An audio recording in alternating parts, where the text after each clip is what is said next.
Hey, Vsauce! Michael here. Nyctophobia is the fear of the dark. But there's another fear that's more chilling. It's the fear that darkness will go away. Optophobia, the fear of opening your eyes. Light travels at the fastest speed possible for a physical object. Darkness is erased when light appears and returns when light leaves. The speed of dark is the speed of light, but there are other types of darkness that can move faster than light speed. For instance, a shadow. Across a distance, a shadow can become much larger than the object creating it, but still mimic its source, moving in the same way for the same amount of time. So when a shadow is bigger than the object casting it, it moves a greater distance when the object moves, but in the same amount of time. Make a shadow large enough and it can travel across a surface faster than light. If you, here on Earth, cast a shadow onto the moon, not an easy thing to do, that pointed from, say, point A on the moon's surface, and then you moved your finger so that the shadow moved to point B, your finger would only move a few centimeters in a fraction of a second, but the shadow it cast on the moon would move thousands of kilometers in the same amount of time. Do it right, and you're easily producing a shadow that breaks the light barrier. But nothing's wrong here. The rule is that information can't travel faster than light. You can't cause something to happen somewhere else faster than light could travel from you to that somewhere else. And our superluminal shadow is transferring no information from point A to point B. Sure, point B is being cast into darkness sooner than a light speed message from A could warn him it's coming, but darkness isn't traveling from point A to point B. It's traveling from you to point A and point B at the speed of light. What we tend to call a shadow is really just a cross-section of a three-dimensional region. The darkness you are causing only changes shape when newly unblocked light fills the previous gap. That's all a shadow is, a gap. So in a way, a shadow doesn't travel at all. That's an illusion caused by us thinking that a shadow is a physical thing, when in reality, a shadow is just the lack of physical things, photons, which chug along at the speed limit of the universe. But that doesn't mean two shadows can't kiss, or at least look like they are. Watch as Guy brings two shadows near each other. Right before they actually make contact, the shadows seem to magically bulge toward one another in a sort of smooch of darkness. What's going on is the shadow blister effect, and it has to do with the anatomy of a shadow. The region where an object completely blocks a light source is called the umbra. It's the darkest part of a shadow and the most prototypical part of the shadow. Where only a portion of the light source is blocked, we find the fainter penumbra. But as two or more penumbras approach and overlap, the combined amount of light they block can be enough to produce a perceivable difference, the shadow blister. The Earth has a big umbra. It's 1.4 million kilometers long. That's how far away you'd have to be from the Earth for it to no longer have a large enough apparent diameter to block out all of the sun. Here on the surface of Earth, we are nowhere near that far away, which is why night is so umbral. Night is just the Earth's shadow falling on you, a you eclipse. Sunsets are cool, they're beautiful to look at, but look the other way and you can see the lumbering shadow of our planet. Our atmosphere scatters shorter wavelengths of light more than longer wavelengths, which makes the sky appear blue. But in Earth's shadow, there's less light to scatter and the sky appears darker. During twilight, you can see the demarcation. While driving east from Denver to Kansas City, I got a particularly great view of it. This is Earth's approaching night-making shadow. The beautiful pink band above it, that's the belt of Venus. It's caused by the sky reflecting the colors of the sunset behind us. You've probably noticed that right after the sun sets and disappears from view, there's still light in the sky, scattered from the no longer visible sun. This is what we call twilight, and there are many different stages of twilight. If the sun is less than 6 degrees below the horizon, it's technically civil twilight. You can still do plenty of stuff outdoors without the need for artificial lights. Down to 12 degrees below the horizon, we have nautical twilight. Artificial lights are more or less necessary, but the sky still scatters enough light to be bright enough for ships at sea to navigate by seeing a contrast at the horizon between dark sea and faintly lit sky. Down to 18 degrees, an astronomical twilight is occurring. It looks like night, but the sky can still get darker. Until astronomical twilight ends, not all nighttime astronomical observations can be made. Below 18 degrees is technically, honestly, night. If you live at greater than 48.5 degrees north or south latitude, during the summer, the sun never goes more than 18 degrees below the horizon. It's never technically night. Places like London only reach astronomical twilight at the most during these months. So if you live in one of these areas and you want to avoid doing something during the summer, just tell people you'll do it tonight. You'll buy yourself a few weeks. But that's slow darkness. Let's cut to the chase because we are looking for fast darkness. When scissor blades snip, the intersection point between both blades moves faster than the blades themselves. Think of it this way. If you had a pair of scissors with blades that were a light year long, and it took 1 second to close them, the intersection point would have traveled an entire light year in not a year, but a second. No laws are being broken here because such a snip would be physically impossible. As I've mentioned before, rigid objects don't move instantaneously all over when a push force is applied to them. Instead, that force moves via electromagnetic forces from one atom to the next and so on down the line, a compression wave that travels at the speed of sound through the material. But what if we ignored that problem by allowing the blades to simply be separately already in motion? Well, their point of intersection can still travel faster than light because it's not a physical thing. It's just a geometric point, and it carries no more information than you could already gather by witnessing the approaching blades. But don't count out that geometric point of intersection just yet. It's the key to another type of darkness that can move faster than light. When waves collide, their crests can fuse into larger crests, their troughs into larger troughs. This is constructive interference. But crests colliding with troughs cancel out. Destructive interference. If these waves are light, the result is darkness. And in certain circumstances, darkness created this way can travel like the intersection between two lines, faster than light. Imagine these concentric circles as waves of light. The lines are wave crests, and the gaps in between are troughs. When they meet, the points where they intersect flee up and down faster than the waves travel, especially in the middle, which in the case of light waves makes them faster than light.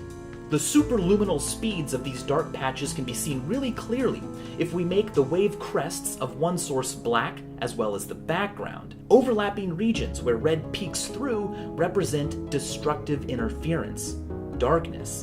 And you can see how, especially in the middle, this darkness races up and down faster than the waves. In 1995, a man named MacArthur Wheeler robbed a bank in Pittsburgh. He was caught because his only disguise was lemon juice. He covered his face with it. He knew that lemon juice could be used as an invisible ink when writing on paper revealed by heating. And he knew so little about why that worked, and he knew so little about how cameras worked, that he assumed with extreme confidence that lemon juice could make him invisible too. Seriously. Wheeler is an extreme example and was the inspiration for the Dunning-Kruger effect. Novices, people unskilled in particular disciplines, will often overestimate their knowledge and abilities in said disciplines because they don't even know how little they know, how much more there is to learn. On the flip side, experts in particular fields will often underestimate their knowledge, have less confidence in their abilities, or think that everyone else has the same level of knowledge that they do. What drives the Dunning-Kruger effect is the fact that often, the more you learn about something, the more you realize just how rich and complex and overwhelming and full of as-of-yet unanswered questions it really is. George Bernard Shaw once famously toasted Albert Einstein by saying, "Science is always wrong. It never solves a problem without creating 10 more." Einstein didn't exactly disagree. He used geometry to illustrate how ignorance grows faster than knowledge, saying, "As our circle of knowledge expands, so does the circumference of darkness surrounding it." Learning, studying, shedding light on a field of inquiry also reveals just how in the dark we continue to be, how many shadowy things there are left for us to illuminate. The diameter of light never exceeds the shadowy circumference. But what's the speed of that kind of dark? The speed of the growth of the number of things we know we are in the dark about. What's the speed of ignorance? If we define ignorance as the difference between questions we know to ask and answers we have, the field of agnotology, the study of ignorance, suggests that the amount of things we know we are in the dark about is growing faster than the amount of things we have shed light on. Is it a coincidence that the phrase "in the dark" originated during, of all ages, the Age of Enlightenment? When Leeuwenhoek put a scraping from his tooth under a collection of magnifying lenses he built, he saw, for the first time in human history, little moving creatures, microorganisms. He called them animalcules. The discovery shed light on why food spoiled. Life didn't spontaneously come from old meat. It was already there, we just couldn't see it. But the discovery also showed us that we were in the dark about an entirely new realm of biology. As Philippe Bourdieu has poetically put it, enlightenment leads to benightedness. Science entails nescience. What's really cool about the expanding size of our nescient circumference is what Stuart Firestein, the chair of biological sciences at Columbia University, has said about it. It is there that science begins, where the facts run out, just beyond them. He says it is a mistake to bob around in the circle of facts instead of riding the wave to the great expanse lying outside the circle. If science is a road trip, facts are the photos we take along the way. The fuel that drives it forward is ignorance. Facts? More like facts. Part of the past, not the way forward. When it comes to understanding our world, knowing why is obsolesced by asking why. Knowing facts makes you bright, but the equally quick, sometimes quicker, and most rewarding prize is the dark. In admitting that you don't know everything, but that you'd like to know some of it. And as always, thanks for watching.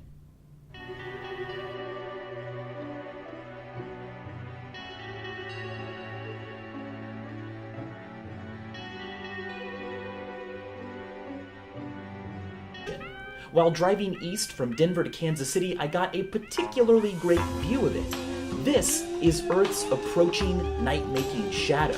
The beautiful pink band above it, that's the belt of Venus. It's caused by the sky reflecting the colors of the sunset behind us.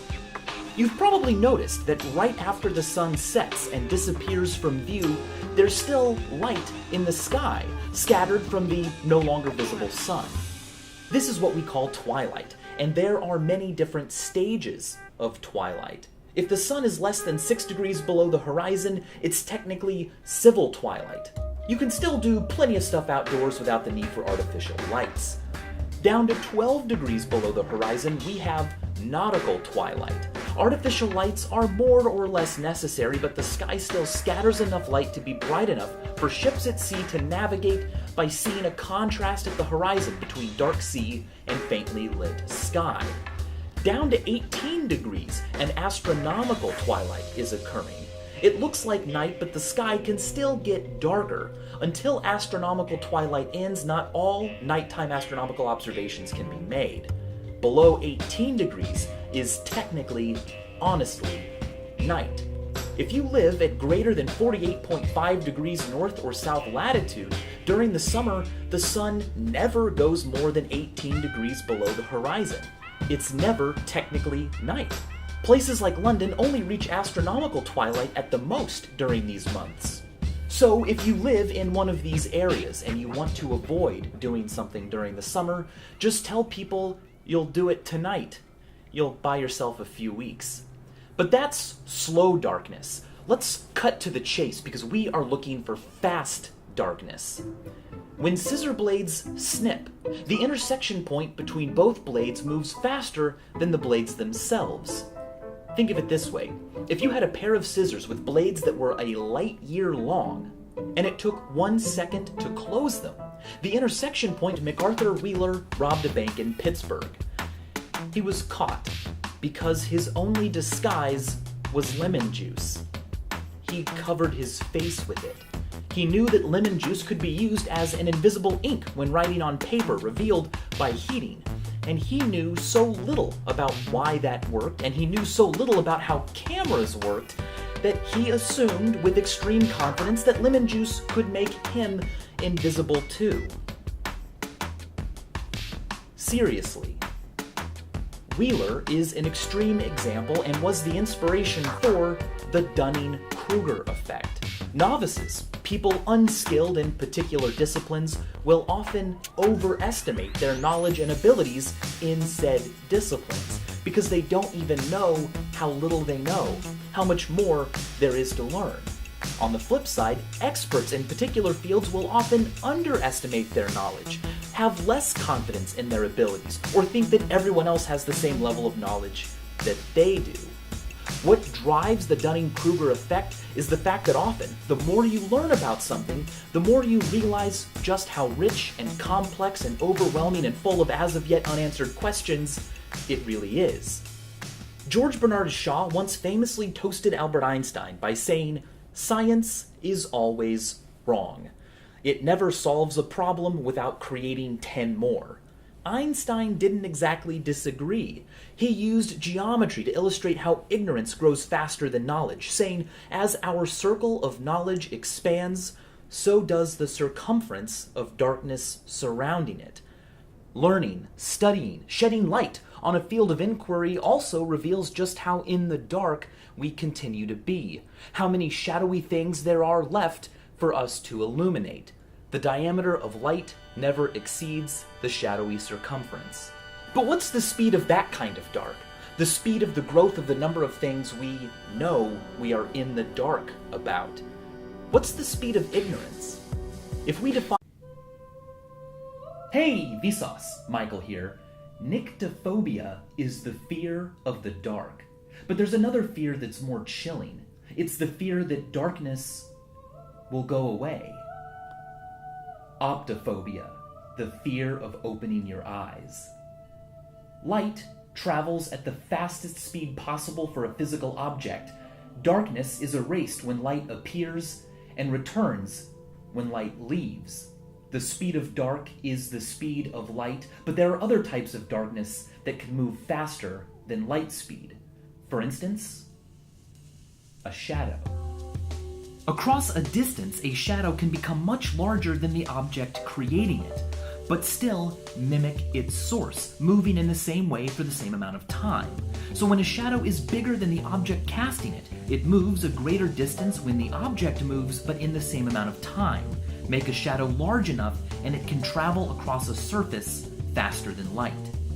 If you, here on Earth, cast a shadow onto the moon, not an easy thing to do, that pointed from, say, point A on the moon's surface, and then you moved your finger so that the shadow moved to point B, your finger would only move a few centimeters in a fraction of a second, but the shadow it cast on the moon would move thousands of kilometers in the same amount of time. Do it right, and you're easily producing a shadow that breaks the light barrier. But nothing's wrong here. The rule is that information can't travel faster than light. You can't cause something to happen somewhere else faster than light could travel from you to that somewhere else. And our superluminal shadow is transferring no information from point A to point B. Sure, point B is being cast into darkness sooner than a lightspeed message from A could warn him it's coming, but darkness isn't traveling from point A to point B.